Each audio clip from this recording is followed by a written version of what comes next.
ako!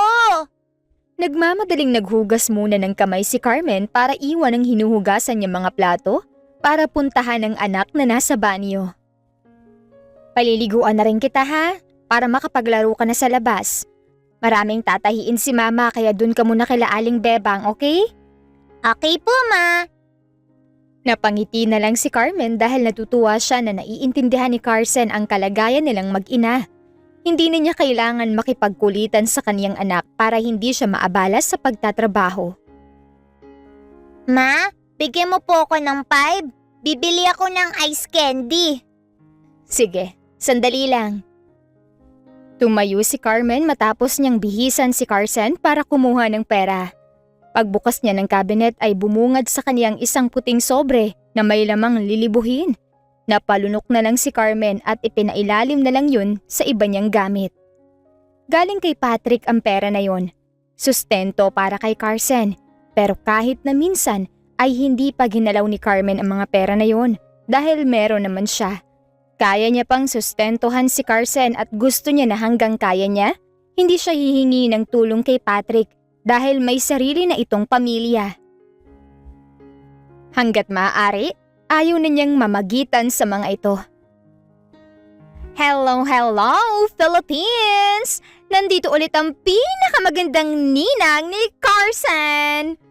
Napailing na lang si Carmen nang marinig ang malakas at matinis na boses ni Betty.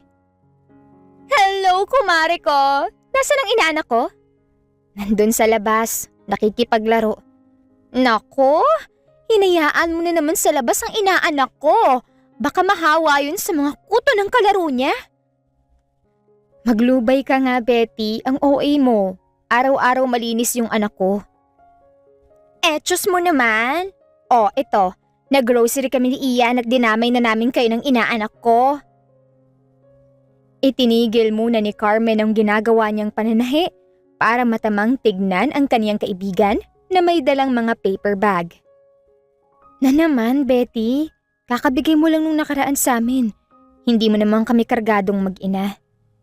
Ay, hindi ko tinatanong kung kargado ko ba kayo o hindi. Kusang loob yan, Carmen. Hindi naman bigat sa loob kong ginagawa ko sa inyo kaya go lang ng go. Hindi naman pwedeng palaging ganyan. Naghahanap, whoosh!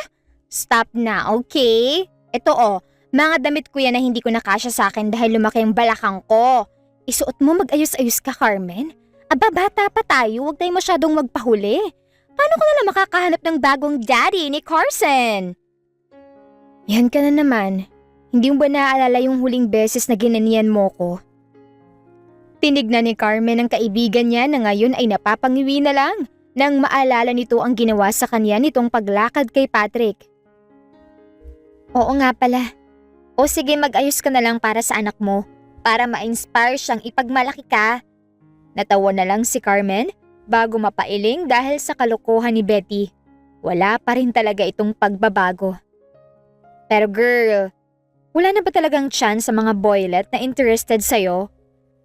Mas mahal kong anak ko, Betty. Isa pa, babae si Carson.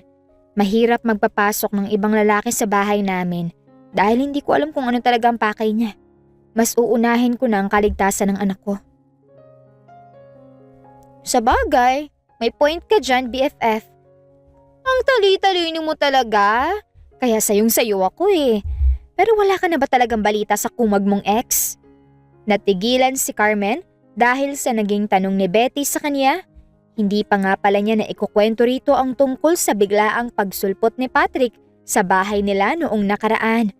Hindi niya kasi alam kung paano ipapaliwanag kay Betty. Alam niyang maghihisterikal ito kapag nalaman na nanggaling na sa bahay nila si Patrick.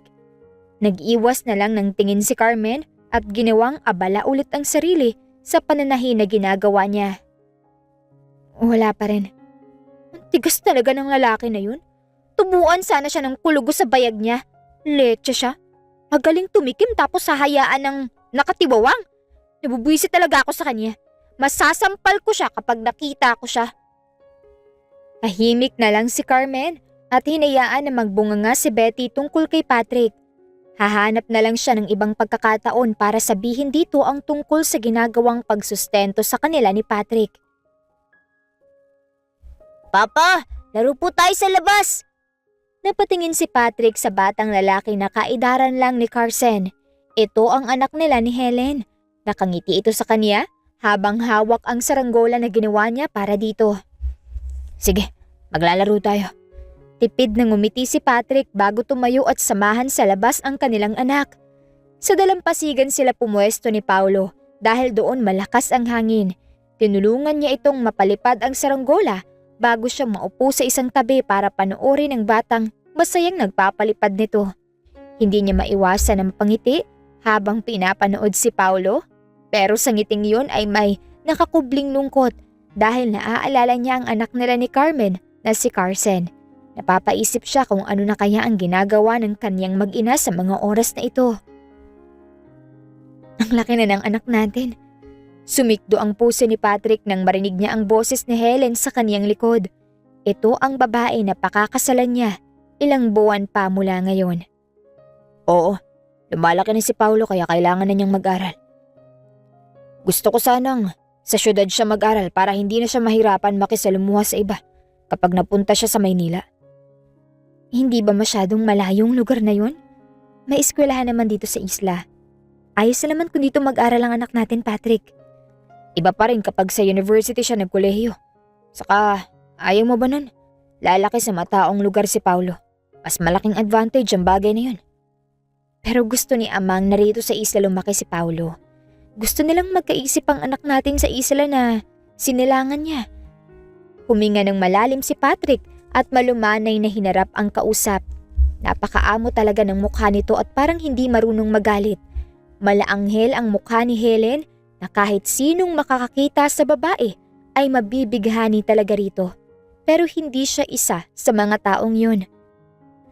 Naiintindihan ko ang gustong mangyari ng amang mo pero ang sa akin lang, iba na ang henerasyon ngayon, Helen. Mas makakabuti kay Paulo kung lalaki siya sa lugar kung saan mulat na ang realidad niya. Saka hindi naman kalilimutan ni Paulo ang isla. Magpapalago lang siya ron sa syudad para sa inyo. Sa atin. Gusto ko rin ang sinasabi mo, Patrick, pero hindi ko magawang kontrahin ang gusto ni Amang. Napabuntong hininga na lang si Patrick. Sa 5 taon niyang pamamalagi sa isla, ganito ang naging buhay nila. Wala siyang sariling desisyon para sa kanilang pamilya. Kailangan munang kumonsulta sa mga magulang ni Helen bago gawin ang mga gusto nila. Sige, ako na lang ang kakausap kay Amang para ipaliwanag ang tungkol sa gusto natin para kay Paulo. Luluwasin ako sa Makalawa para bisitahin si Mama na may sakit. Talaga? Pwede ba kaming sumama ni Paulo? Para makilala na rin niya ang lola niya. Pwede naman kung papayagan kayo ni Amang. Nakita ni Patrick na pumungay ang mga mata ni Helen dahil sa sinabi niya. Alam kasi ng babae na hindi papayag ang ama nito na sumama sila kay Patrick.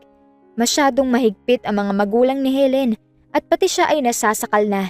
Kaya naman gumagawa na lang ng dahilan si Patrick para makawala siya kahit na ilang araw lang sa isla. Gusto niya na ring mapuntahan sina Carmen dahil hindi nagpaparamdam ang babae sa kanya. Nag-aalala siya na baka kung ano na ang nangyari sa kaniyang mag-ina, kaya naman bibisita ulit siya kahit na sinabihan na siya ni Carmen na huwag na muling magpapakita sa kanila. Pero desidido na si Patrick. Magpapakaama rin siya kay Carson kahit na anong mangyari. Ma! Mama! Anak, maaga pa. Matulog ka muna ulit. Mama, gising na, dali! Carson, Mama, nandyan yung kaibigan ng papa ko. napabalikwas si Carmen nang marinig niya ang sinabing yun ni Carson. Isa lang naman ang nagpapakilala kay Carson na kaibigan ng papa nito. Pero nagkausap na sila ni Patrick, kaya imposible na ito ang sinasabi ni Carson.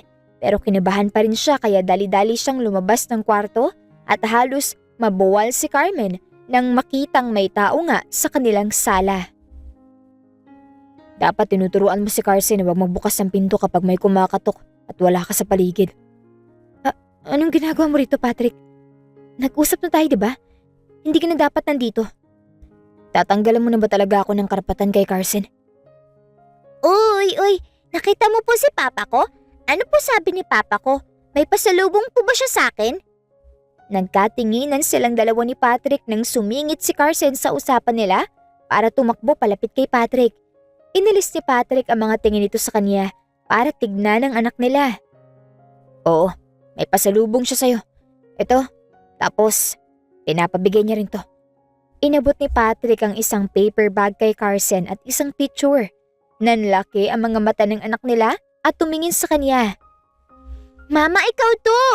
Mama, kamukha mo po yung nasa picture. Mabilis na lumapit si Carson sa kanya para ipakita ang hawak nitong picture at nagulat na lang si Carmen nang makitang silang dalawa ni Patrick ang nandoon. Mama, si Papa ko to? Oo. Si Papa mo yan. Kamukha ko, di ba? Nakangiting tanong ni Patrick kay Carson. Nahigit na lang ni Carmen ang kaniyang hininga bago yukuin ang kaniyang anak.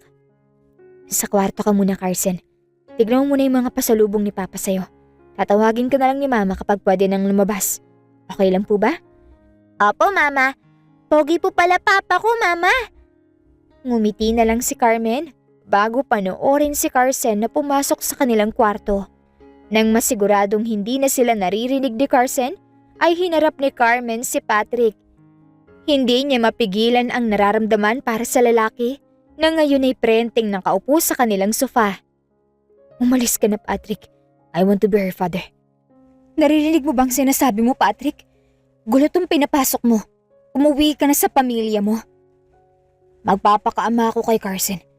Desisyon ko yun. At sigurado na ako. Hindi mo na mababagong isipan ko. Ano bang sinasabi mo, Patrick? Naiintindihan mo bang sitwasyon natin ngayon? Sa'yo na mismo nang galing na mapapahama kami ni Carson kung lalapit ka sa amin. Ayaw ko ng gulo, Patrick. Gusto ko ng tahimik na buhay para kay Carson, kaya itigil mo na yung kabaliwan mo. Iiwan ko sina Helen at kayo ni Carson ang pipiliin ko. Napaupo na lang si Carmen dahil sa panghihina. Hindi siya makapaniwalang nakatingin kay Patrick. Gusto niyang maging masaya sa sinabi nito, pero alam niya ang kaakibat na gulo nito kapag tinanggap niya ang sinabi ng lalaki. Nakikiusap naman ako sa iyo, Patrick. Pag-isipan mong mabuting sinasabi mo. Ayos na kami ni Carson dito. Okay na kami kaya wag mo na kaming guluhin. Nakapag-uusap na tayo, di ba? Malinaw na sa atin ang tungkol sa bagay na to. Mas pipiliin ko ang bata na alam kong sa akin talaga kaysa sa bata na hindi ko alam kung ako ba talagang ama. Napaigtad na lang si Carmen nang biglang magtaas ng boses si Patrick. Nakita niyang nangilid ang luha sa mga mata nito habang nakatingin sa kanya. Carmen, alam mo ba yung pakiramdam na gustong gusto kong puntahan si Carson pero hindi ko magawa dahil may isang bata ron sa isla na tinatawag din akong Papa? Anak mo siya, Patrick. Hindi ko alam kung anong paniniwalaan ko, Carmen. Gusto ko maniwala sa sinasabi mo na anak ko siya pero hindi tulad kay Carson. Hindi ko maramdaman ang lukso ng dugo ko sa bata na yun. Pero wala akong magawa kung hindi ituring siyang anak ko dahil sa akin siya lumaki. Natahimik si Carmen at napatitig na lang kay Patrick. Ngayon niya lang napansin na para bang problemado ang lalaki. Para bang may gumugulo sa isip nito na hindi maipaliwanag ni Carmen. Madadamay kami ni Carson, Patrick. Ayaw kong mapahamak ang anak natin. Kaya pag-isipan mo ng mabuti mga sinasabi mo dahil hindi ko kayang itaya ang kaligtasan ni Carson para sa sinasabi mong yan, Patrick. Gagawa ko ng paraan. Poprotektahan ko kayo ni Carson. Kaya magtiwala ka lang sa akin. Maniwala ka sa akin sa pagkakataon na to. Kayo ni Carson ang mahal ko. Ikaw pa rin ang mahal ko. Kaya sana, huwag mong pagdudahan ang nararamdaman ko para sa iyo, Carmen. Lumapit si Patrick sa kanya at lumuhod ito sa harapan niya. Napaiwas na lang ng tingin si Carmen at napakurap-kurap dahil nagbabadyang tumulo ang luha sa mga mata niya. Nahihirapan siya. Masyadong mabilis ang pangyayari at alam niyang maaari silang mapahamak kung magpapadalos-dalos sila ni Patrick. Hindi matutuloy ang kasal. Sa inyo ako uuwi at iiwan ko na ang isla na yun. Aalis na ako sa impyernong lugar na yun para magpakaasawa at ama na sa inyo ni Carson. Magiging buo na ulit tayo, Carmen. Pangako, magiging isang masayang pamilya tayo. Kaya magtiwala ka sana. Pagkatiwalaan mo ko sa pagkakataon nito. Nagtiwala na ako sa iyo ng isang beses, Patrick. Pero nasaktan mo ako ng panahon na yun. Nangako ka sa akin pero hindi mo nagawang tuparin yun. Hindi ko na alam kung paano maibabalik ang dating pagtitiwala ko sa iyo. Pero hayaan mo muna ako mag-isip-isip, Patrick. Inabot ni Carmen ang mukha ni Patrick para haplusin ang pisngi nito. Sana pagkatiwalaan mo rin ako sa mga oras ito. Kaunting oras lang, Patrick. Oo, maghihintay ako, Carmen. Pero sana, hayaan mo akong makasama si Carson habang nandito ako sa Maynila. Sa makalawa, kailangan ko nang bumalik sa isla. Kaya gusto ko sana kayong makasama ng anak natin. Walang problema. Kahit na may pag-aalinlangan sa puso, ay hinayaan ni Carmen na manatili si Patrick sa kanilang bahay para makasama sila nito. Kahit na hindi niya aminin, nangungulila pa rin siya sa lalaki. Pero alam niyang hindi na tulad ng dati at kailangan na niyang pigilan ang nararamdaman habang hindi pa malinaw ang lahat dahil baka sa huli, sila na naman ni Carson ang maiwan na luhaan. Hindi pa rin alam ni Carmen kung paano niya sasabihin kay Carson na si Patrick ang papa nito na matagal nang hinahanap. Nahihirapan sila dahil may isip na ang anak nila at alam nilang mahihirapan si Carson na tanggapin si Patrick bilang ama nito. Babalik ako dito sa susunod na buwan. Medyo matagal dahil nun palang lalabas ang result ng DNA na pinagawa ko. DNA? Yes, DNA namin ang sinasabi ni Helen na anak namin. Nung binilang kong linggo ng pagbubuntis ni Helen, hindi yun tumutugma sa araw na may nangyari sa amin. Kaya gumagawa ako ng paraan para malaman na natin ang totoo. Sa oras na mag-negative yun, sa inyo na ako ni Carson. Ano yung bata, Patrick? Aabandonahin mo sila, Helen? Hindi ko sila aabandonahin kapag napatunayan ko na hindi ko anak si Paulo. Yun na ang hudyat na oras na para putulin ang koneksyon ko sa kanila. Huwag kang mag-alala.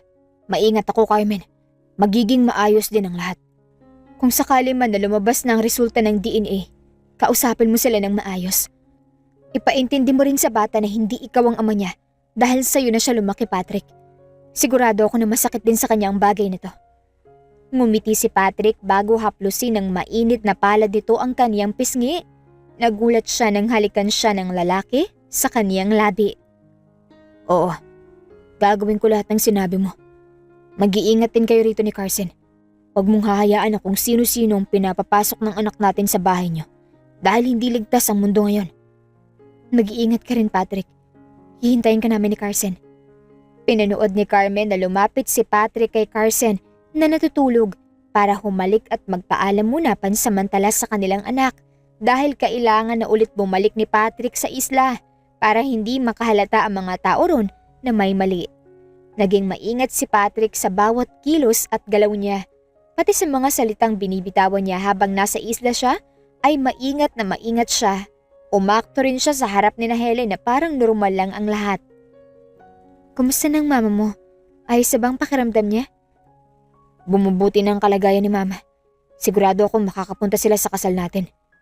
Napangiti na lang si Helen sa dala niyang balita kahit na ang totoo niyan, hindi naman masyadong malala ang sakit ng mama niya. Inoperahan ito sa myoma, kaya umuwi ng Maynila si Patrick. Hindi na ako makapaghintay na makita sila sa personal. Sigurado ako na matutuwa sila sa anak natin, Patrick. Oo. Pinagmasdan ni Patrick si Paulo na natutulog na. Hindi talaga niya maiwasan na mapansin na ang kakaiba nitong mukha. Hindi ito nahahawig sa kahit na kanino sa kanila ni Helen. Kaya kinukutuban na si Patrick na hindi naman talaga niya anak si Paulo. Ang laki na ni Paulo. Alam mo ba, nung nakaraan humihiling na siya ng kapatid sa akin. Hindi naman siguro masama kung masusundan na natin siya, di ba?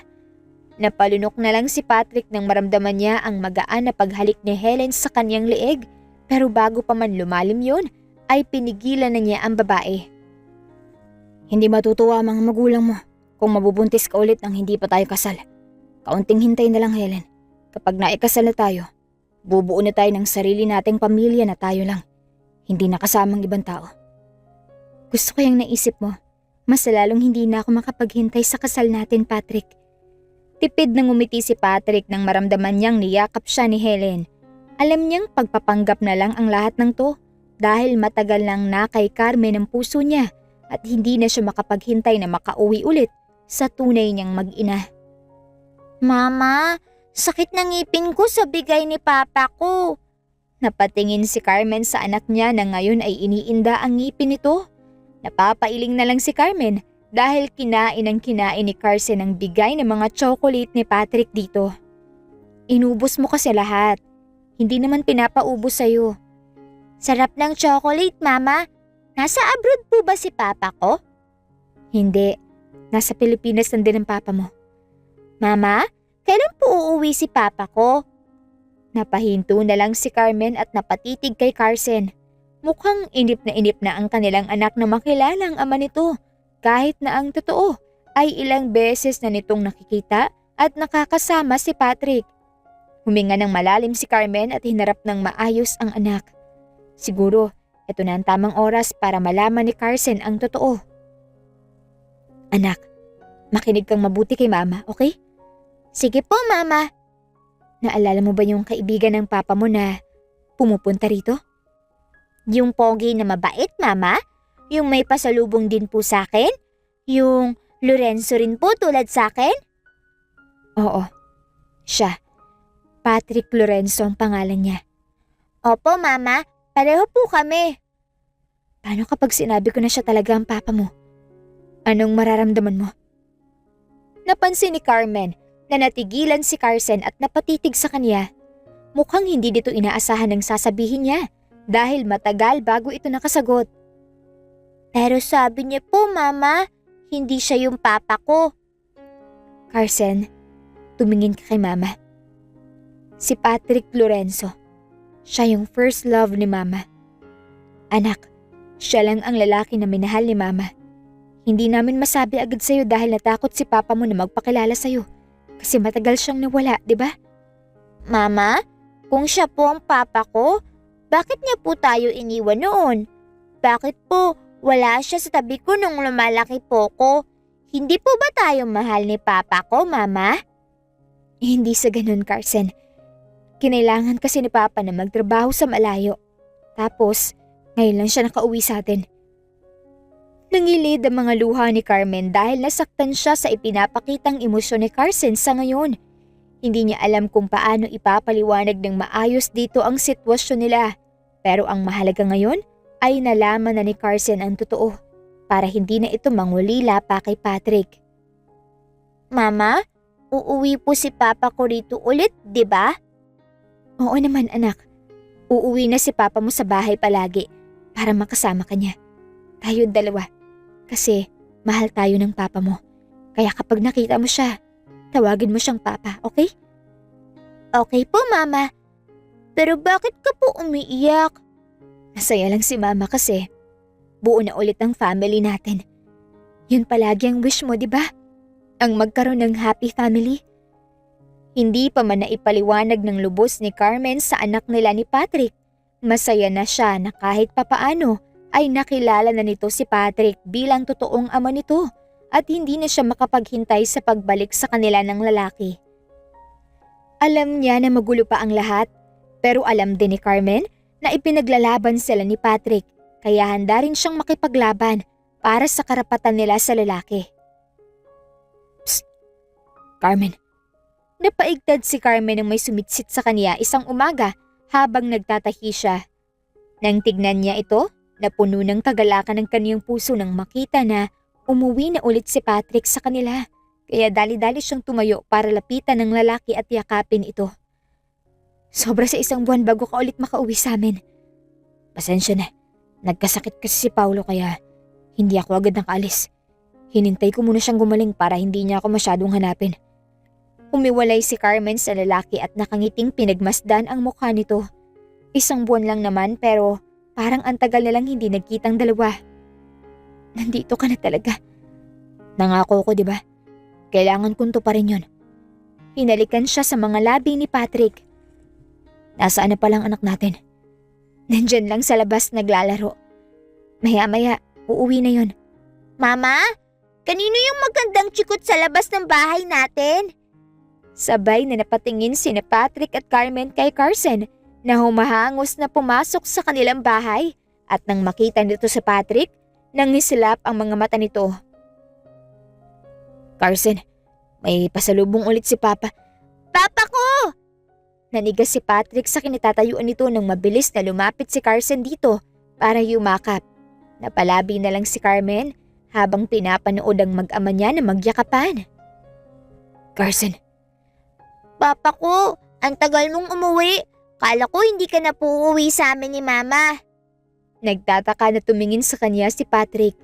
Bakas ang kaba at pagkabigla sa mga mata nito habang nakatingin sa kanya, kaya nagpunas ng luha si Carmen at ngumiti sa lalaki.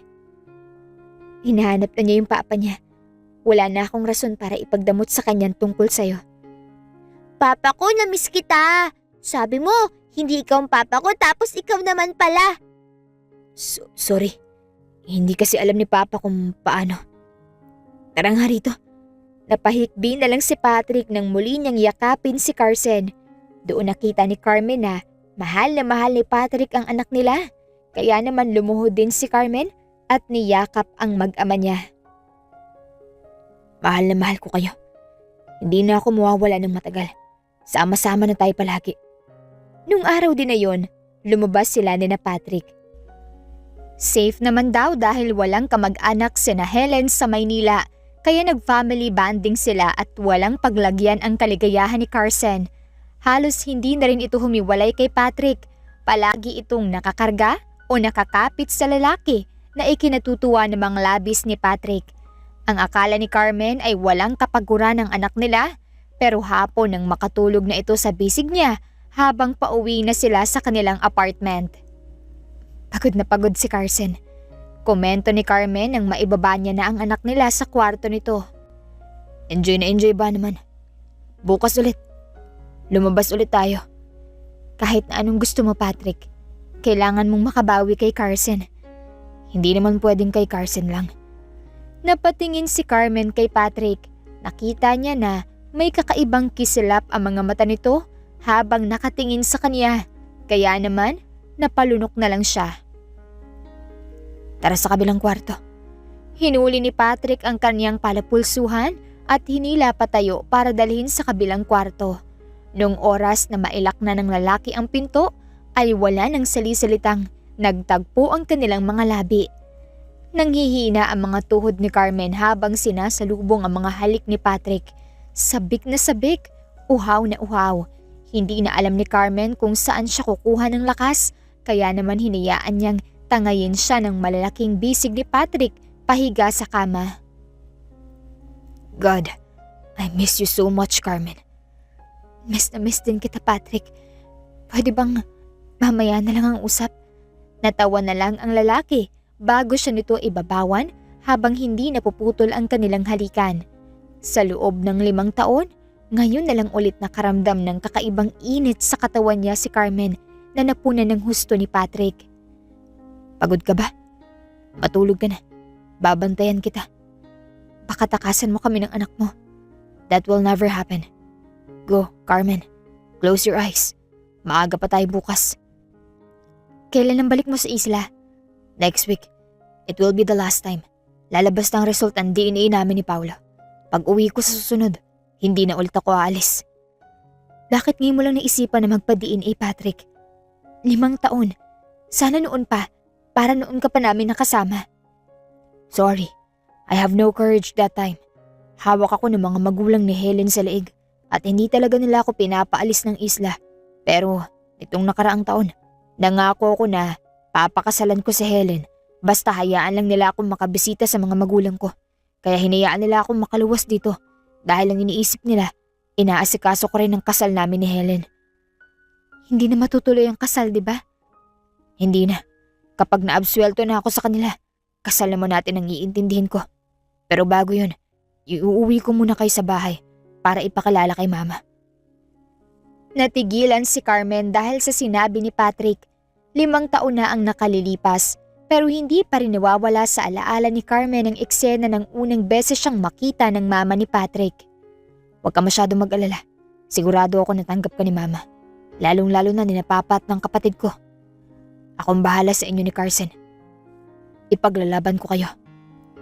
Pero kung ayaw ng mga magulang mo, ayos na naman sa amin ni Carson. Dito na lang tayo sa apartment, Patrick.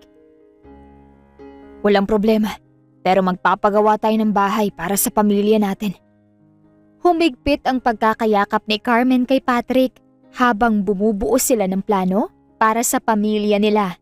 Alam ni Carmen na nagiging selfish na siya sa mga oras na yun dahil hindi pa sigurado kung magagawa bang iwan ni Patrick sa Helen, pero naniniwala siya na hindi na ulit siya bibiguin ng lalaki. Kaya naman sumugal ulit si Carmen, hindi na para lang sa kanya kundi pati na rin kay Carson. Mama, aalis tayo ulit mamaya ni Papa ko? Opo, tatapusin lang ni Mama yung trabaho tapos aalis na po tayo. Natutulog po si Papa ko? Oo, napagod kagabi. Nag-init ang mukha ni Carmen nang maalala ang ginawa nila ni Patrick kagabi.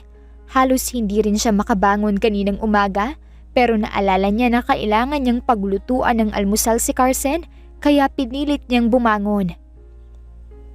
Wow! Ang aga naman nating mag-work. Productive na bang datingan mo ngayon? Ay wow! Blooming din ang atake ngayon. Ano? Namumukadkad ka na ulit? Ninang Pretty! Hello, ay naanak ko! Nanigas sa kanyang kinauupuan si Carmen nang bigla na lang sumulpot si Betty sa bahay nila. Hindi niya inaasahan na pupunta ito ngayon dahil ang alam niya may trabaho ito. Betty, anong ginagawa mo rito? Ay, bawal? Ipinagdadamot mo na sa akin ang inaanak ko? Hindi naman. Akala ko may trabaho ka na. Oo, pero mamaya pa palang schedule ko.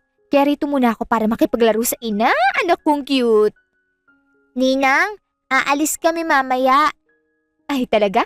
Sama ako? Sige po, kasama namin yung Papa ko. Napakagat na lang sa kanyang hinlalaking daliri si Carmen nang makita niyang natigilan si Betty at dahan-dahan na lumingon sa kanya. Napalunok na lang si Carmen at handa na sanang magpaliwanag nang bumukas ang pinto ng kwarto niya kung saan natutulog si Patrick. Carmen, where's your daughter? Nahigit na lang ni Carmen ang kaniyang hininga. Nang makita niyang nawala ng buhay ang mga mata ni Betty nang lumipat ito sa lalaki na nasa likod niya. Betty, sorry. Mahusay. Tumayo si Betty.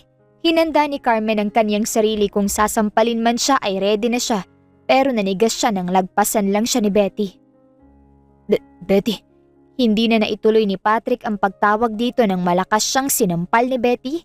Dahil siguro kagigising pa lang ni Patrick kaya napaatras ito. Hala, sinampal ni Ninang si Papa ko. Anong ginagawa mo ritong hayop ka? Carmen, bakit nagpapatuloy ka ng hayop dito sa bahay niyo, ha? Betty, magpapaliwanag ako. Kailan pa, Carmen? Kailan ka pa nakikipagkita sa lalaki na to, ha? Kumalma ka muna, Betty. Nandiyan si Carson. Paano ako kakalma kung demonyong nasa harap ko? Kapal na mukha mong leche ka. Pagkatapos mong tuwaran si Carmen, magpapakita ka rito na parang walang nangyari? Ano? Kating-kate ka na ba kaya binabalikan mo si Carmen, ha? Hindi sa ganun yun, Betty. Let me explain, okay? Kumukulo ang dugo ko sa'yo, Patrick. Mapapatay kita kung hindi mo ako mabibigyan ng magandang paliwanag. Bangkay ka lang lalabas sa bahay na to. Ninang, wag mong sasaktan yung Papa ko. Baka iwan kami niyan. Doon pa lang natigilan si Betty nang marinig nito ang iyak ni Carson. Mabilis na tumakbo ang bata palapit kay Patrick para yakapin ito at protektahan mula kay Betty na galit sa lalaki. Pinaghampas kasi nito si Patrick at kulang na lang ay isubsob na nito sa sahig ang lalaki. Nang kumalma si Betty, ay roon na nagsimulang magkwento sina Carmen at Patrick kung ano nga ba ang totoong nangyayari sa kanila at mas lalong tumindi ang galit ni Betty. Nako, sinasabi ko talaga sa'yo, Patrick. Lalasunin kong babae na yun kapag nakita ko siya. 5 taon na nagdudusang kaibigan ko at anak niya rito. Tapos siya, sarap na sarap sa'yo? Boba ba siya? Huwag ka magpapakasal doon dahil sinasabi ko sa'yo. Kahit na kailan hindi mo na talaga makikita tong mag-ina mo. Leche ka? Oo, hindi naman matutuloy ang kasal. Babalik na lang ako ron para makalaya na ako at hindi na nila ako guluhin. Kapag umalis ako, ikaw na munang bahala kina Carmen. Babalik naman ako agad. Hoy, kahit hindi mo na sabihin yan, gagawin ko yun, oh. 5 taon kong inalagaan tong mag-ina mo kaya kapag naayos mo na yung problema mo, Siguraduhin mo lang na magbabayad ka sa akin. Salamat talaga ng marami, Betty. Makakabawi rin ako sa'yo balang araw. Bakit balang araw pa? Hindi ba pwedeng next month na agad? Naiinip na ako. Nang nililigaw mo tong si Carmen, salo na salo kita. Hanggang magkaanak kayo, ay salo-salo pa rin kita. May muscles na ako. Napangiti na lang si Carmen nang mapagtanto nilang hindi na masyadong galit si Betty sa kanila. Naintindihan agad nito ang sitwasyon ni Patrick, kaya nang kailangan na ulit umalis ng lalaki, naging mahirap na ito dahil kay Carson. Papa ko, dito ka na lang po. Huwag ka nang umalis. Anak, saglit lang naman mawawala si Papa. Babalik din siya agad. Mama, ayaw kong umalis si Papa ko. Saglit na naman ako, anak. Bibilang kita ng maraming pasalubong pagka-uwi ko. Ayaw ko niyan, Papa ko. Gusto ko rito ka lang. Patay ka ngayon, Patrick. Pakita mo kung gaano ka katinik. Ngingisi-ngisi si Betty habang pinapanood sila nito na maghilahan dahil ayaw nang paalisin ni Carson si Patrick. Carson, nag-usap na tayo tungkol dito, di ba? Aalis na naman yung Papa ko. Nagsimula nang umiyak si Carson, kaya naman nagkatinginan sina Carmen at Patrick. Ibinaba muna ni Patrick ang mga gamit niya para patahanin ang anak nila. Hindi niya alam kung paano pakakalmahin si Carson dahil ayaw talaga siya nitong pakawalan. Nagwawala ito sa bisig niya hanggang sa unti-unti itong tumigil dahil na rin siguro sa pagod. Ibinigay niya kay Carmen si Carson bago ito halikan sa noo. Kayo na munang bahala rito. Babalik ako ng ligtas. Pangako. Mag-iingat ka, Patrick. Tawagan mo ako agad kapag pauwi ka na, ha? Oo. Mabilis na lang to, Carmen. Hindi na ako magtatagal. Kinuha na ni Patrick ang kanyang mga gamit bago tumingin kay Betty na seryosong nakatingin sa kanya. Betty, hindi ka pwedeng mamatay ron, Patrick. Maghihintay yung mag-ina mo rito. Huhugutin talaga kita sa impyerno kapag hinayaan mong mapatay ka ron. Napangiti na lang si Patrick nang yakapin siya ni Betty. Alam niyang sa pagkakataon na to, hindi na niya masabi kung magagawa pa nga ba niyang makabalik kina Carmen. Pero sa tuwing nakikita niya ang anak nilang si Carson, nagkakaroon siya ng lakas ng loob at dahilan para mag-ingat dahil kailangan niyang mabuhay. Nagpaalam na siya kina Carmen para pumunta sa ospital dahil lumabas na ang resulta.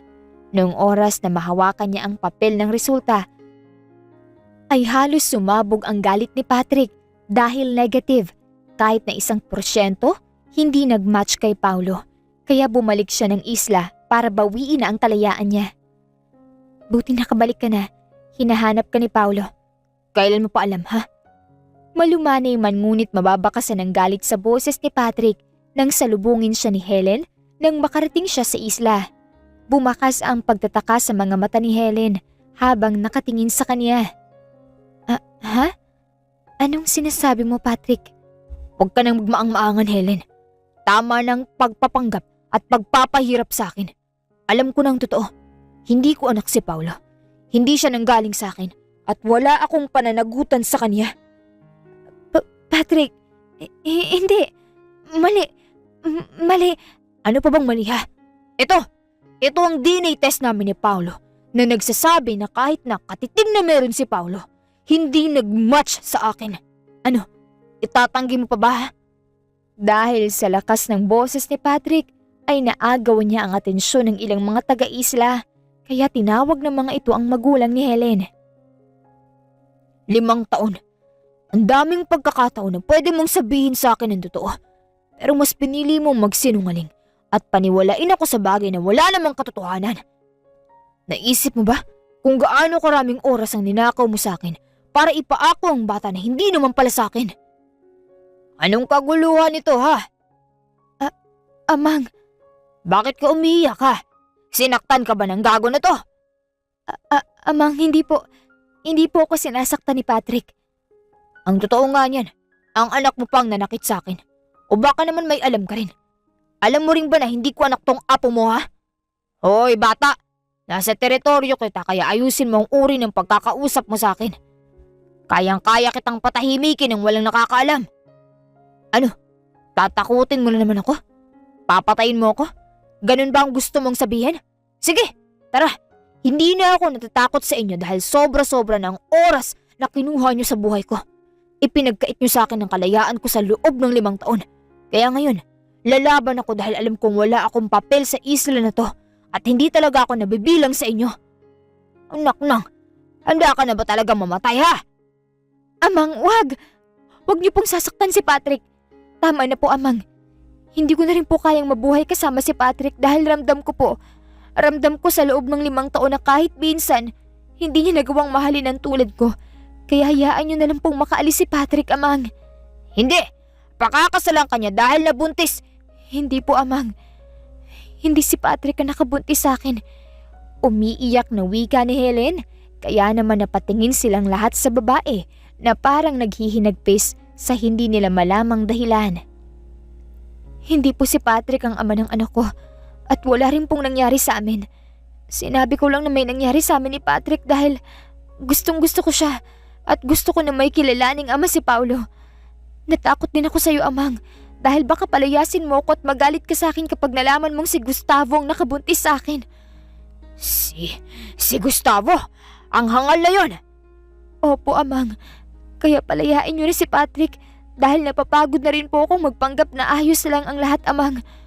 Pagod na po akong tumira kasama si Patrick. Naawa rin ako kay Paulo dahil maling lalaking kinikilala niyang ama. Narinig niyo na mismo kay Helen na walang nangyari sa amin at hindi talaga ako ang tunay na ama ni Paulo. Kaya wala lang dahilan pa para pigilan niyo ako na makaalis sa isla na to. Hindi mangyayari yan. Kahihiyan ang magkaanak ng walang asawa, Helen. Wala na akong pakialam kung itong lalaki na itong nakabuntis sa'yo o hindi. Magpapakasal kayo sa ayaw at sa gusto niyo. Amang! Hindi na ako makakapayag. May asawa at anak ako naghihintay sa pag-uwi ko sa Maynila. Kaya aalis ako rito kahit na anong mangyari. Kahit nakalabanin ko kayo, wala na akong pakialam. Handa na sanang humakbang palabas si Patrick nang harangin siya ng mga tauhan ng ama ni Helen. Tulad noong inakusahan siya ni Helen na may nangyari sa kanila, ginigipit na naman siya ng mga taga-isla at ayaw siyang pakawalan. Hindi ka makakalabas dito hanggat hindi mo pinapakasalan ng anak ko. Ikaw na ang kinilalang ama ng apo ko, kaya panindigan mo na ang bagay na yan. Hindi niyo ba naiintindihan ang sinabi ko? May pamilya ako sa Maynila. Hindi sina Helen at Paulo ang pamilya ko. 5 taon ang inagaw niyo sa tunay kong pamilya. 5 taon na walang kapagurang pagkontrol sa buhay namin ni Helen ang ginawa niyo. Maraming araw, linggo, buwan at taon ang ninakaw niyo sa akin para magpakaama sa tunay kong anak at ngayon na malinaw na ang lahat sa akin. Hindi niyo na ako mapipigilan. Kahit na dumanak na ang dugo sa isla na to, hindi na ako magpapasindak sa inyo. Naghanda si Patrick sa kung ano man ang pwedeng mangyari.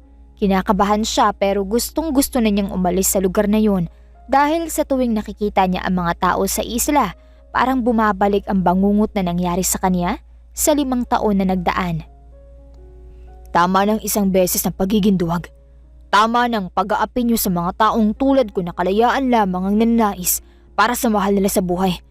Pakawalan niyo na ako at itigil niyo ng pagkontrol sa buhay ni Helen. At sino ka sa palagay mo para utusan ako ng ganyan? Tandaan mo, ako ang namumuno sa isla na to at wala kang karapatan na kausapin ako ng ganyan. Dahil hanggat nakatapa ka sa isla na to, wala kayong ibang gagawin kung hindi ang sundin ako. Napaatras si Patrick at hinila niya si Helen sa likod niya nang maglabas ng itak ang ama nito. Napalunok na lang si Patrick kasabay ng pamumuo ng pawis sa kaniyang noo dahil hindi na maganda ang kutob niya sa mga susunod na mangyayari. Amang, tama na po. Palayain niyo na si Patrick dahil wala na rin po akong pagmamahal na nararamdaman para sa kanya. Gusto ko na lang pong mamuhay kasama ang anak namin ni Gustavo. Hayaan niyo na kaming maging malaya, Amang. Helen, madadamay ka kung hindi ka lalayo sa lalaki na yan. Kayo ni Paulo, wag mong idadamay ang bata rito. Wala kang pakialam. Hindi naman dugo mong nananalaytay sa batang yun, kaya wala kang karapatan na mangialam. Puwera na lang kung pakakasalan mo ang anak ko. Hindi ako makapapayag na may naninirahan sa isla na to na may dugong taksil. Amang, mahal ko po si Gustavo. Kung papayagan mo kami ni Paulo, aalis na lang kami sa isla at hahanapin ang ama niya. Walang aalis na buhay sa isla na to. Hindi ka ba makaintindi? Ayaw na namin dito dahil sa ganyang pamamalakad mo. Alam ko na hindi lang kami ni Helen ang nasasakal sa sistema mo. Siguradong marami ng taga-isla ang gusto nang makawala sa mga kamay mo. Aba, sobra ka na! Nagbago ng isip ko! Papatayin na lang kita! Nanlaki ang mga mata ni Patrick nang sugurin siya ng lalaki gamit ang itak. Hindi siya agad nakapaghanda sa ginawa nitong pagsugod at alam niyang hindi siya makakaiwas. Hinihintay na lang niya ang pagtama ng itak sa katawan niya nang magulat siya dahil humarang sa harap niya si Helen para protektahan siya. Helen, nakita ni Patrick kung paano tumulo ang dugo sa labi ni Helen. Bago ito mapadantay sa kanya, nanginginig ang mga kamay ni Patrick nang saluhin niya sa kanyang bisig ang nangihinang katawan ni Helen. Helen, anong ginawa mo? Bakit mo ginawa to, ha? Si Paulo, pwede bang isama mo siya sa'yo? Mapapahamak siya kung may iwan siyang mag-isa rito. Hindi, aalis tayo rito ng sama-sama. Kaya huwag kang magsasalita ng ganyan. Sasama ka sa amin ni Paulo, Helen. Helen, huwag kang lalapit. Papatayin kita. Galit na galit si Patrick habang nakatingin sa ama ni Helen na ngayon ay namumutla na habang nakatingin sa anak nitong nangihina na sa kaniyang mga bisig. Patrick, isama mo si Paulo sa'yo. Alagaan mo siya kahit na pasaway siya. Sana habaan mong pasensya mo sa kanya. No, Helen. Dadaling kita sa ospital. Kumapit ka lang. Dadaling kita sa ospital. Ayos lang, Patrick. Ayos na ako. Basta mangako ka sa akin na isasama mo si Paulo ay magiging panatag ng kalooban ko. Oo naman. Itinuring ko na rin anak si Paulo. Kaya isasama ko siya. Gagawin ko lahat ng mga sinabi mo sa akin, Helen. Kahit na nangihina ay ngumiti si Helen sa kanya. Tila nakahinga ito ng maluwag nang marinig ang sinabi niya. Tumulo na lang ang luha mula sa mga mata ni Patrick nang ipinikit na ni Helen ang mga mata nito. Salamat sa pananatili sa tabi ko, Patrick. Sa mga taon na alam kong gustong-gusto mo nang tumakas sa lugar na to. Pero mas pinili mong magpakaama at asawa sa amin ni Paulo. Salamat sa lahat-lahat. Minahal kita pero kailangan mo nang umuwi sa tunay mong pamilya. Helen! Gumising ka, Helen. Aalis tayo rito. Sige na, kumapit ka. Kaunti lang naman. Aalis. Helen! Napahikbi na lang si Patrick nang hindi na sumasagot si Helen sa kanya. Naramdaman niya na mas bumigat pa ang katawan ni Helen at hindi na niya nararamdaman ang paghinga nito. Kaya naman, nagpupuyos na tumingin ito sa lalaki na tulala sa katawan ni Helen sa kaniyang bisig. Maingat na inilapag ni Patrick ang katawan ni Helen at walang pagdadalawang isip na sinuntok sa mukha ang lalaki na nagulat sa kaniyang ginawa. Para yan sa akin dahil wala kang awa. Manipulative bastard! Sinuntok pa ulit ng 2 beses ni Patrick ang lalaki at humihingal na tumingin dito. Para naman kay Helen yan na pinagkaitan mo ng kalayaan na mabuhay sa paraan na gusto niya. Kulang pang 3 suntok na yan para pagbayaran ang lahat ng katarandaduhan mo. Kulang na kulang pa. Pero sa susunod na mag-cross ang landas natin, sisiguraduhin kong hihiwalay ng ulo mo sa katawan mo. Sinipa ni Patrick si Amang bago nagmamadaling lumabas ng bahay para hanapin si Paulo. Natanaw niya ang mga taong nagkakagulo at mukhang susugod sa bahay nila ni Helen. Kaya nang makita niya si Paulo, mabilis silang pumunta sa laot at sumakay sa bangka nang walang nakakakita. Papa, saan po tayo pupunta? Si Mama po. Pupunta tayo sa lugar kung saan ligtas at magiging masaya ka. Ang mama mo naman. Napalunok na lang si Patrick at muling napatingin sa isla na pinanggalingan nila kung saan naiwan ang katawan ni Helen. Wala na ito, pero mananatili naman ito sa kanilang puso ni Paulo. Panghahawakan niya ang mga habili nito para kay Paulo. Kasama natin palagi ang mama mo, Paulo. Simula ngayon, isang pamilya na tayo. Nahihilo-hilo si Carmen nang bumangon siya isang umaga. Pakiramdam niya rin ay masusuka siya na hindi. Masama ang timpla ng kaniyang katawan, pero pinilit niya pa ring abutin ang cellphone niya para tignan kung may text pa na galing kay Patrick dahil 3 araw na itong hindi nagpaparamdam sa kaniya. Mama, okay ka lang po?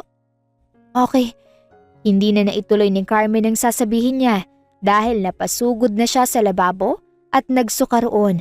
Mabilis naman siyang nilapitan ni Carson na natataranta at naiiyak na. Mama ko! Mamamatay ka na! Tatawag ako ng help, mama ko!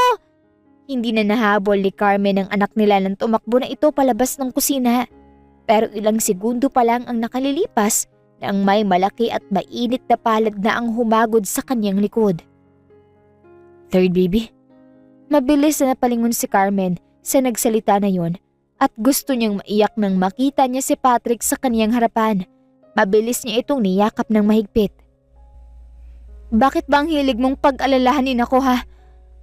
Sorry, late na naman ako. Naluluhang tumingin si Carmen kay Patrick para suriin ang kabuuan nito at nakahinga siya ng maluwag nang makita niyang ayos lang ang lalaki at walang kahit na anong galos sa katawan. Bakit ngayon ka lang? Kumusta naging lakad mo? Sunod-sunod na tanong niya rito pero tanging ang mainit na haplos sa tiyan niya ang pinagkaabalahan ni Patrick. Buntis ka? Hindi ko pa alam pero sana. That's your third baby. Anong third? Second pala to kung magkataon. May kasama ako.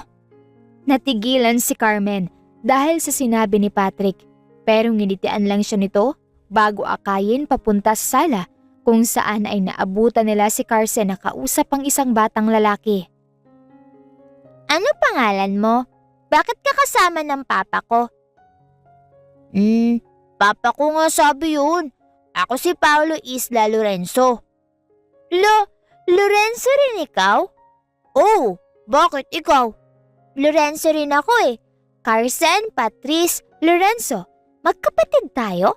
Pareho rin papa natin eh. Kapatid kita? Pero hindi naman ikaw pinanganak ni mama.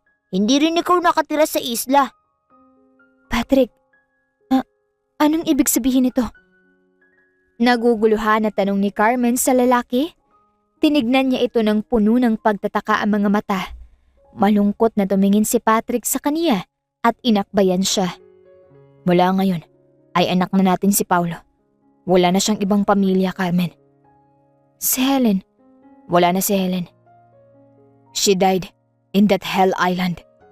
Napasinghap na lang si Carmen kasabay ng paghawak niya sa bibig dahil sa sobrang pagkabigla.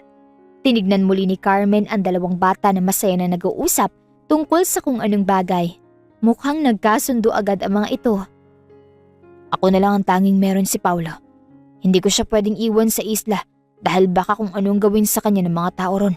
Lalo na't nalaman nila na hindi naman talaga ako ang tunay niyang ama. Galit sila sa lalaking nakabuntis kay Helen. At baka si Paulo ang pagbuntungan nila ng galit. I can't believe this is happening. Pero kung hindi ka komportable, sa atin na lang si Paulo. Aalagaan at ituturing natin siya na parang galing talaga siya sa atin. Ipaparamdam natin na hindi siya nag-iisa, Patrick. Hindi natin ipaparamdam sa kanya kung gaano kapait ang tunay na mundo. Napatingin si Patrick sa kanya bago siya nito hinalikan sa noo at niyakap. Laking pasasalamat ni Patrick na si Carmen ang babae na minahal niya dahil tinanggap nito si Paulo nang higit pa sa inaasahan niya. Itinuring talaga nitong anak si Paulo kahit na ipinagbubuntis na nito ang pangatlo nilang anak. Kinakabahan ako, Patrick. Paano na lang kung hindi matanggap ng pamilya mo ang mga anak natin? Eh di aalis tayo. Ipapaalam ko lang sa kanila kung ano nang nangyayari sa buhay natin ngayon. Gusto ko lang malaman nila na may pamilya na ako at hindi na nila kailangan mag-alala pa sa akin. Wow! Ang laki at ganda ng bahay, papa ko. Sino nakatira dyan? Higante? Hindi naman totoong higante. Baka prinsipeng nakatira dyan. Para na siyang palasyo. Nagkatinginan na lang sina Patrick at Carmen nang marinig nilang nag-uusap sina Carson at Paulo at hindi nila mapigilan na mapangiti na lang dahil ang bibibo ng mga anak nila. Parehong may utak at madaldal kaya mabilis na nagkasundo. Magkahawak kamay na pumasok sa bahay sina Carmen. Halos pigilan na niya ang kaniyang hininga dahil ito pa lang ang pangalawang beses na haharap siya sa mga magulang ni Patrick at hindi niya alam ang magiging reaksyon ng mga ito kapag nakita ang dalawang batang kasama nila. Nandito na sila. Wow! Mas maganda pala sa loob, Paulo. Oo nga. Palasyo nga to. Napakagat na lang sa kaniyang labi si Carmen nang marinig ang maingay na boses ni na Carson na nagpataas sa kilay ng mama ni Patrick. Patrick, iho. Pa, si Carmen. Asawa ko po. Oh, nagpakasal ka ng walang basbas galing sa amin? Magpapakasal pa lang po kami, ma. Ipapaalam lang po namin sa inyo. At ang mga bata? Kanino yung mga bata na yan? Masungit. Nakakatakot. Anak ng... Mga anak po namin ni Carmen yan, ma. Mga apo niyo po. Natigilan ang dalawang matanda na nasa harapan nila. Kaya kinuha na ni Carmen ang pagkakataon na yun para lapitan ang kanilang mga anak. Carson, Paulo, magmano kayo sa kanila. Sila ang lolo at lola nyo. Mama ko? May ganun po pala kami? Kala ko patay. Tinakpan na ni Carmen ang bibig ng anak niya dahil sa sobrang kadaldala nito. Baka mas lalo silang hindi magustuhan ng mga magulang ni Patrick. Lumapit ang dalawang bata sa mga ito at nagmano, pero tanging ang ama lang ni Patrick ang natuwa sa mga anak nila. Hindi mo talaga ginagamit yung utak mo, Patrick! Napaigtad ang mga bata nang bigla na lang magtaas ng boses ang mama ni Patrick at padabog itong umakyat sa taas ng bahay. Galit ata ang mama mo sa amin. Nako, hindi iha. Hindi galit ang mama nyo. Kunwari lang yan pero tuwang-tuwa yan ang dumating kayo rito. Talaga po ba? Oo, hindi na siya makapaghintay na makita itong mga apo namin at mas lalong natuwa ang mama nyo nang malaman niyang buntis ka ulit. Ang dami na niyang plano agad. Gusto sanang matuwa ni Carmen sa mga sinasabi ng papa ni Patrick pero alam niya na sinasabi lang nito ang mga bagay na yun para hindi siya masyadong mailang sa mama ni Patrick na halata namang hindi natutuwa sa pagdating nila sa bahay. Hindi naging madali kay Carmen na makisama sa pamilya ni Patrick kahit na ipinaparamdam naman ng kapatid at ama ng kanyang kasintahan na welcome sila sa bahay. Hindi pa rin kasi mapanatag ang kalooban ni Carmen sa ipinapakitang ugali ng ina nito sa kaniya.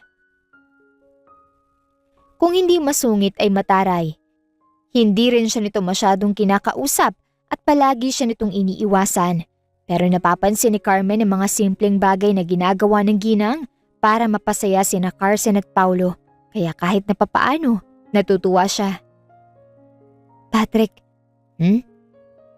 Patrick, may avocado pa ba sa baba? Nagugutom ako. Gusto ko ng avocado.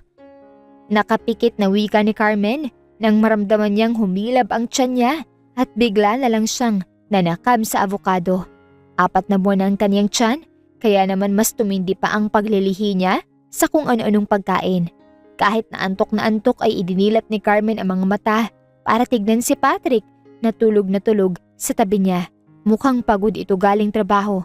Sa unang project ni Patrick bilang isang lisensyadong engineer. Napabuntong hininga na lang siya bago bumangon at bumaba ng kusina. Hinayaan na lang ni Carmen na makapagpahinga ang asawa at siya na lang ang kumuha ng gusto niyang kainin. Wait lang baby, kakain na ng avocado si mama. Hinihimas-himas ni Carmen ang kanyang tiyan habang hinahanap niya sa madilim na kusina kung saan nakalagay ang mga biniling avocado ni Patrick nang biglang lumiwanag ang paligid. Nakataas ang kilay ng ginang ang bumungad sa kanya kaya napalunok na lang si Carmen. Mama, anong ginagawa mo rito sa kusina ng ganitong oras? Kinakabahan si Carmen. Hindi niya matunuhan ang boses ng ginang kung galit ba ito o naiinis. Ma, Gusto ko po kasing kumain ng avocado kaso hindi ko po mahanap kung nasaan. Bakit hindi na lang ang asawa mo ang pinababa mo nang hindi ka na bumangon sa kama niyo? Mukhang pagod po galing trabaho si Patrick, kaya hinayaan ko muna pong makatulog ng maayos. Tss, maupo ka na lang dyan. Kahit na nagtataka, ay naupo na lang si Carmen at pinanood ang sunod na gagawin ng biyenan. Kinuha nito sa ref ang mga abokado na hinahanap niya. Nanakam agad siya nang makita ito, lalo na nang simulan itong kayuri ng biyenan at ilagay sa isang mangkok sa kanilagyan ng yelo at gatas. Ubusin mo lahat yan. Salamat po, ma. Gusto mo po ba? Pwede naman po tayong maghati rito, ma. Wag na. Ibigay mo na lahat ng yan sa apo ko. Sige po. Sinimulang kainin ni Carmen ang avocado at hindi niya maintindihan kung bakit gusto niyang maiyak habang nalalasahan ng avocado sa dila niya. Hindi niya namalayan na pinapanood lang pala siya ng biyenan. Nagulat na lang siya nang tawagin siya nito. Carmen. Po? Mahal mo ba talaga ang anak ko? Natigilan si Carmen at napatitig sa kaharap. Hindi niya inaasahan na kauusapin siya nito ng ganito. Gusto ko lang malaman kung mahal mo ang anak ko. Hindi po. Ano? Hindi ko po mahal si Patrick dahil kulang po ang salitang mahal ko siya para po maipaliwanag kong nararamdaman ko ngayon sa anak niyo.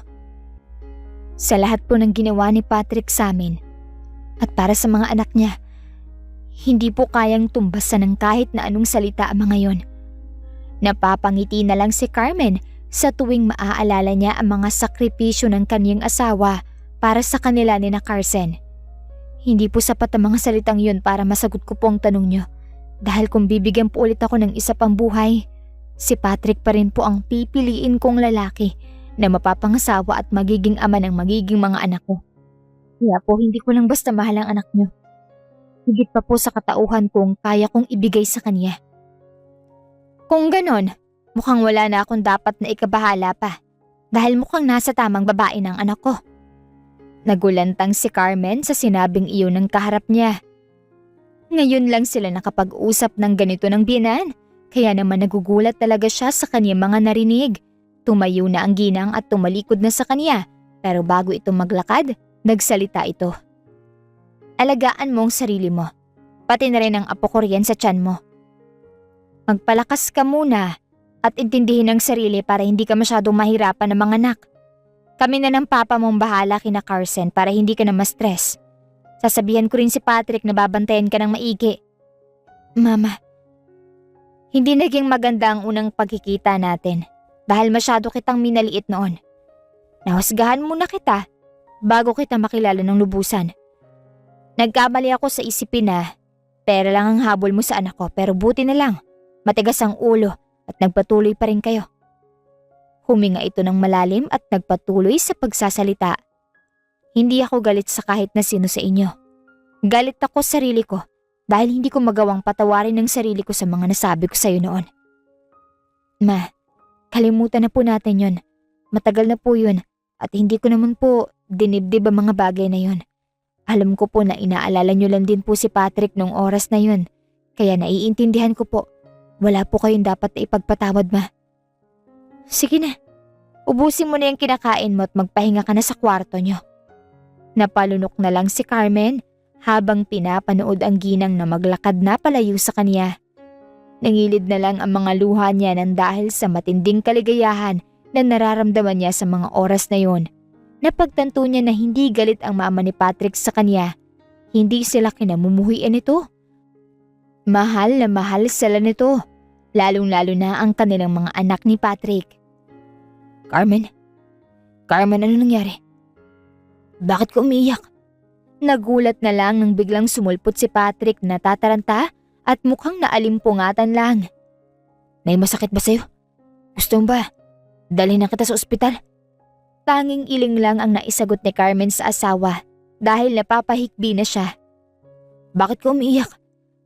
Ang saya-saya ko lang dahil ikaw ang papangasawa ko, Patrick. Huh? Ang saya ko dahil sa iyo ko nagkaanak at magiging parte ako ng pamilya niyo. Sobrang saya ko, Patrick. Salamat sa'yo. Maraming salamat talaga dahil nakilala kita. Mahal na mahal kita palagi.